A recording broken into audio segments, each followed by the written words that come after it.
Hitech city అంటే పెద్ద పెద్ద మల్టీ కంపెనీలకు ఒక వేదిక. ఇన్ఫోసిస్, విప్రో, మైక్రోసాఫ్ట్ లాంటి కంపెనీలు ఎక్కడైతే ఉన్నాయో అక్కడనే 3.5 ఎకరాలు 100 కోట్ల రూపాయల ఆస్తిని ఆడబిడ్డలకిచ్చి ఇందిరా సహాయ కేంద్రాలుగా వాళ్ళు ఆడబిడ్డలు చేసే ఉత్పత్తి వస్తువులను హైటెక్ సిటీ పక్కన ప్రదర్శించే విధంగా అంతర్జాతీయ వ్యాపారంలో పోటీ పడే విధంగా ఇవాళ ఆడబిడ్డల్ని తీర్చిదిద్ది ప్రపంచంతోనే ఆడబిడ్డల్ని పోటీ పడే విధంగా ఇవాళ మనం తీర్చిదిద్దినాం. ఇదే కాదు, ఈనాడు 67 లక్షల మహిళలు ఈరోజు స్వయం సహాయక సంఘాలలో ఉన్నారు. నేను మా పట్టణతోని, మా సీతక్కతోని, మా ఆడబిడ్డలతోని మాట్లాడిన రాబోయే రోజుల్లో తెలంగాణ రాష్ట్రంలో 1 కోటి మంది ఆడబిడ్డలను స్వయం సహాయక సంఘాలలో చేర్చి 1 కోటి మంది ఆడబిడ్డల్ని కోటీశ్వరులను చేయడమే లక్ష్యంగా ఈరోజు ప్రజా పాలన ఇందిరమ్మ ప్రభుత్వంలో మనం చెయ్యబోతున్నాం. అందుకే తండాలలో, గూడాలలో, మారుమూల పల్లెల్లో ఉన్న మా ఆడబిడ్డలకు ఈ వేదిక మీద నుంచి నేను విజ్ఞప్తి చేస్తున్నా, మీరందరూ స్వయం సహాయక సంఘాలలో చేరండి. మిమ్మల్ని కోటీశ్వరులను చేసే బాధ్యత మీ సోదరుడిగా మీ రేవంత్ అన్న తీసుకుంటాడు. ఇది నా మాటగా, సోనియమ్మ మాటగా ప్రతి తెలంగాణ ఆడబిడ్డకు ఈ వేదిక మీద నుంచి ఈరోజు మేము ఇస్తున్నాం. మిత్రులారా, మీకందరికీ తెలుసు, తెలంగాణ ఉద్యమం అంటేనే ఉద్యోగాల వేట.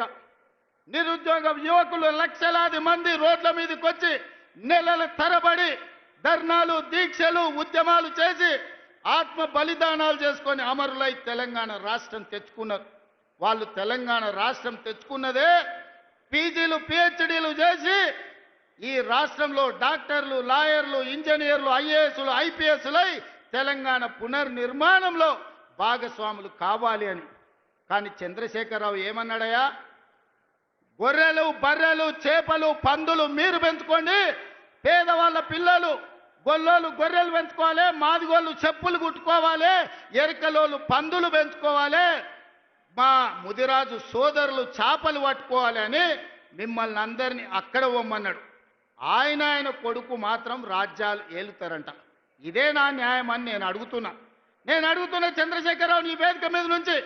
పేదోళ్ళ బిడ్డలు, వాళ్ళ తాతలు ముత్తాతలు తరతరాలుగా గొర్రెలు, బర్రెలు, చేపలు, పందులను పెంచుకొని బతికి ఆత్మ బలిదానం చేసుకొని వందలాది మంది ప్రాణాలు ఇచ్చి తెలంగాణ రాష్ట్రం తెచ్చుకున్నది.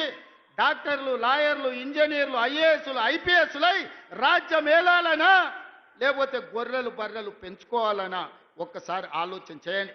అందుకే మన ప్రభుత్వం ఏర్పడిన వెంబడే పెండింగ్ ఉండి నోటిఫికేషన్లు ఇచ్చి నియామకాలు జరగని ప్రభుత్వ ఉద్యోగ నియామకాలు మొదటి సంవత్సరంలో ఇదే ఎల్బీ స్టేడియం సాక్షిగా 60,000 ప్రభుత్వ ఉద్యోగాలు ఇచ్చిన నేను గర్వంగా చెప్తున్నా.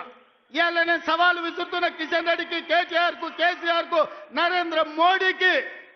మొదటి సంవత్సరంలో మా ప్రభుత్వ ఉద్యోగాలలో 60,000 నియామకాలు చేపట్టింది. మీకు దమ్ము ఉంటే, ధైర్యం ఉంటే, చిత్తశుద్ధి ఉంటే మీరు సవాలు విసిరండి. 60,000 మందిని ఇదే ఎల్బీ స్టేడియంలో తెచ్చి తలలు మొత్తం లెక్క పెట్టిస్తా. ఒక్కటి తగ్గినా మీ కాళ్ళ ముందు క్షమాపణ చెప్పి నేను బయటికి వెళ్తా.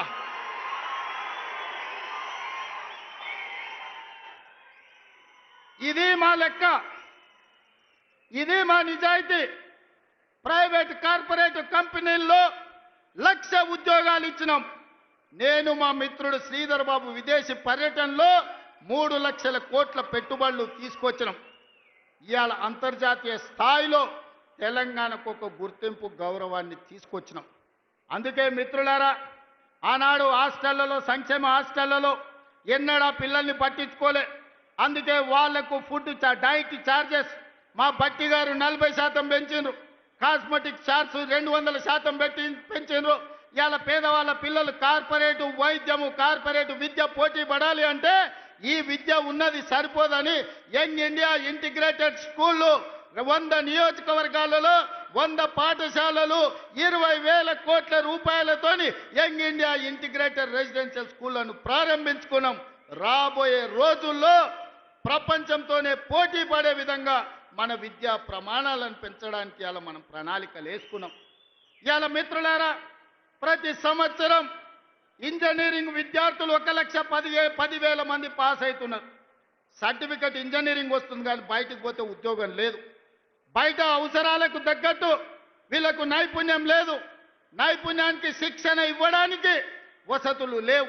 అందుకే ఆలోచన చేసి రాష్ట్ర ప్రభుత్వంలో యంగ్ ఇండియా స్కిల్స్ యూనివర్సిటీని ప్రారంభించి వేలాది మంది పేద పిల్లలకు స్కిల్స్ నేర్పించి తద్వారా ఉద్యోగ ఉపాధి అవకాశాలు కల్పించడానికి ఈ రోజు మన ప్రభుత్వం పనిచేస్తుంది.